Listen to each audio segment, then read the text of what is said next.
السلام علیکم ورحمۃ اللہ وبرکاتہ۔ نحمدہ ونصلی ونسلم علی رسولہ الکریم وعلی آلہ واصحابہ اجمعین، اما بعد فاعوذ باللہ من الشیطان الرجیم، بسم اللہ الرحمن الرحیم۔ انما تنذر من اتبع الذکر وخشی الرحمن بالغیب فبشرہ بمغفرۃ واجر کریم۔ صدق اللہ مولانا العظیم۔ سورہ یاسین شریف کی آیت نمبر 9 اور 10 کی تفسیر گزشتہ کل بیان ہوئی تھی۔ آج آیت نمبر 11 اور 12۔ اللہ ارشاد فرماتا ہے کہ انما تنذر من اتبع الذکر، محبوب آپ تو اسی کو ڈر سناتے ہو جو نصیحت پر چلے، وخشی الرحمن بالغیب، اور رحمان سے بے دیکھے ڈرے یعنی بنا دیکھے ڈرے، فبشرہ بمغفرۃ واجر کریم۔ اے محبوب ایسا ایمان والا جو نصیحت پر چلے اور اللہ سے ڈرے تو پھر اسے بخشش اور عزت کی ثواب کی بشارت دے دو۔ تو اس آیت میں فرمایا گیا، اے پیارے حبیب، آپ کے ڈر سنانے اور خوف دلانے سے وہی نفع اٹھاتا ہے جو قرآن مجید کی پیروی کرے اور اس میں دیے گئے احکامات پر عمل کرے، اللہ تعالیٰ کے غیبی عذاب سے پوشیدہ اور اعلانیہ، چھپے اور ظاہر، ہر حال میں ڈرے، اور جس کا یہ حال ہے تو آپ اسے گناہوں کی بخشش اور عزت کے ثواب جنت کی بشارت دے دیں۔ اللہ اکبر۔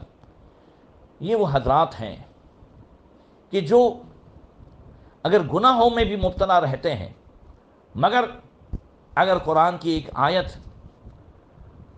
کان سے ٹکرا جائے، حضرت خواجہ فضیل بن عیاض ڈکیتی کرتے تھے، ڈاکو تھے، اور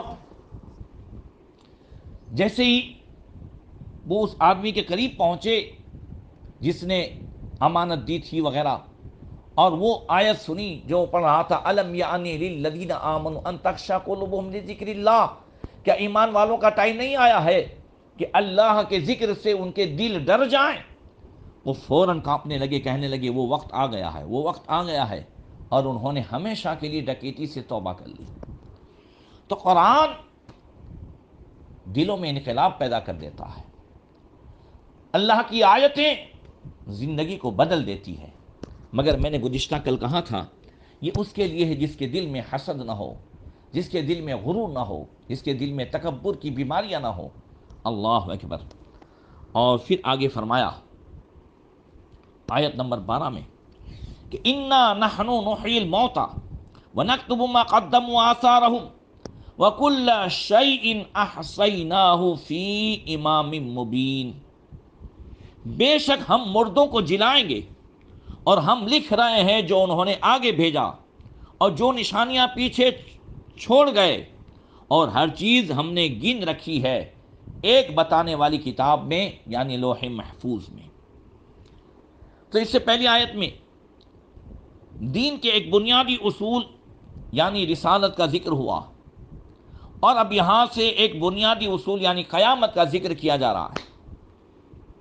اس آیت کا خلاصہ یہ ہے کہ بے شک قیامت کے دن ہم اپنی کامل قدرت سے مردوں کو زندہ کریں گے، اور دنیا کی زندگی میں انہوں نے جو نیک اور برے اعمال کیے وہ ہم لکھ رہے ہیں تاکہ ان کے مطابق انہیں جزا دی جائے اور انہیں سزا دی جائے، اور ہم ان کی وہ نشانیاں اور وہ طریقے بھی لکھ رہے ہیں جو وہ اپنے بعد چھوڑ گئے، خواہ وہ طریقے نیک ہوں یا برے، اور ایک ظاہر کر دینے والی کتاب یعنی لوح محفوظ میں یہ ساری باتیں لکھ دی گئی ہیں۔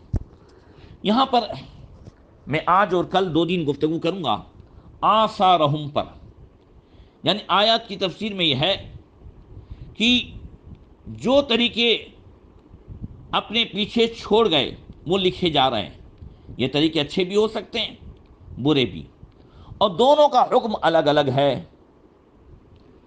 لہذا جو لوگ نیک طریقے نکالتے ہیں ان کو بدعت حسنہ یعنی اچھی بدعت کہتے ہیں، اور اس طریقے کو نکالنے والوں اور اس پر عمل کرنے والوں دونوں کو ثواب ملتا ہے۔ اور جو برے طریقے نکالتے ہیں ان کو بدعت سیئہ یعنی بری بدعت کہتے ہیں۔ اس طریقے کو نکالنے والے اور عمل کرنے والے دونوں کو گناہ ہوتا ہے۔ حدیث سن لیجئے، پھر انشاءاللہ آئندہ کل اس پر گفتگو ہوگی۔ حضرت جریر بن عبداللہ رضی اللہ تعالیٰ عنہ سے روایت ہے کہ من سن فی الاسلام سنتا حسنتا فلو اجرھا واجر من عمل بها من بعدہ من غیر ان ینقص من اجورہم شیء، کہ جو اسلام میں اچھا طریقہ نکالے اس کے لیے اس کا بھی ثواب ہے، اور جو اس کے بعد اچھا عمل کرے، جو بھی اس کے بعد کرے، اسے بھی اس اچھے نکالنے والے طریقے والے کو ثواب ملے گا، بغیر اس کے کہ اس کے ثواب میں سے کوئی کمی نہیں ہوگی۔ ومن سن فی الاسلام سنتا سیئتا فعلی وزرها ووزر من عمل بها من بعدہ من غیر ان ینقص من اوزارہم شیء، اور جو اسلام میں برا طریقہ نکالے